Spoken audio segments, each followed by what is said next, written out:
Good morning YouTube, welcome back to another Division 2 video. I'm PTT and this morning we're going to be talking real quick about the Division 2's open world activities. Well, one activity to be precise, and that is control points. So let's start off real simple and tell you exactly what control points are.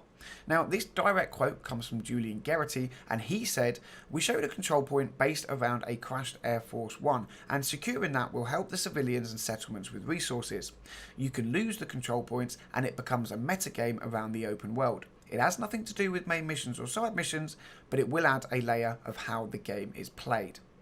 Now, in simple form, what this appears to be, guys, is a reworked version of the Division's open world boss system. Now, that's not to say that we won't have open world bosses, but I believe this activity is meant to be the reworked version of Light Zone open world bosses.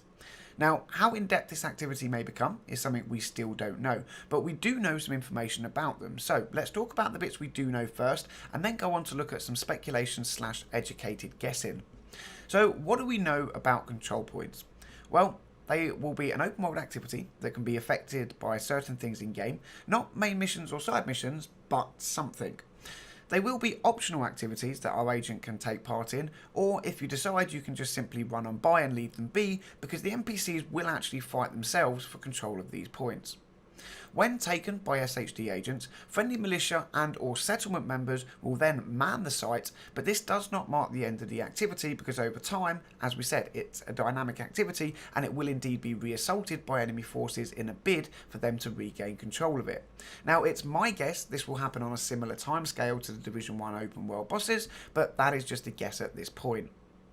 Now, we do know from E3 gameplay that when these activities get completed, you get loot rewards and XP, but you also get an interactive NPC at the location that requires certain items from the game world. I will actually pull up an image of that now. Now, what we don't know currently is why the NPCs need these items or what they will do with them, but it does take me back to a topic that was spoken about way before the Division 1 released, and that topic was influence, but you know, that's a discussion for another day. For now, let's keep on the topic of what we do know and what we can hope for. So, how many of these activities can we expect in game? Well, the exact number is unconfirmed, but we can do some working out and take an educated guess. On screen, I will now pull up a picture of the Division 2's map that was shown off in the world reveal. We can clearly see the control point icon on the map, and we can see another icon next to that. Now, it may not be confirmed, but I would hazard a guess that wherever this symbol appears, a control point could possibly be located too.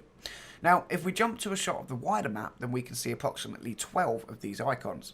Now, again, it's not confirmed, and I could be wildly incorrect, but we did have 14 open world bosses in the Division 1. And if this activity is, as we think, its replacement for static open world bosses with a more dynamic activity, then it would make sense to have a similar number of these. And again, guys, this is just a bit of speculation / educated guessing, so let me know what you think in the comment section down below. And that, guys, for now, is the very little we know on control points in the Division 2.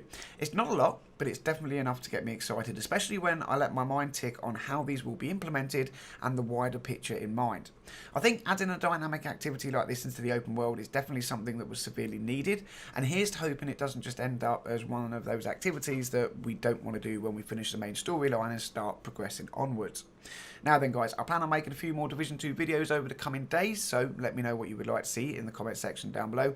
As always, thank you very much for watching. Your support over the past few days since I started making videos again has been absolutely incredible, and I really do appreciate it. But that being said, guys, have a good day, and I'll catch you in the next one.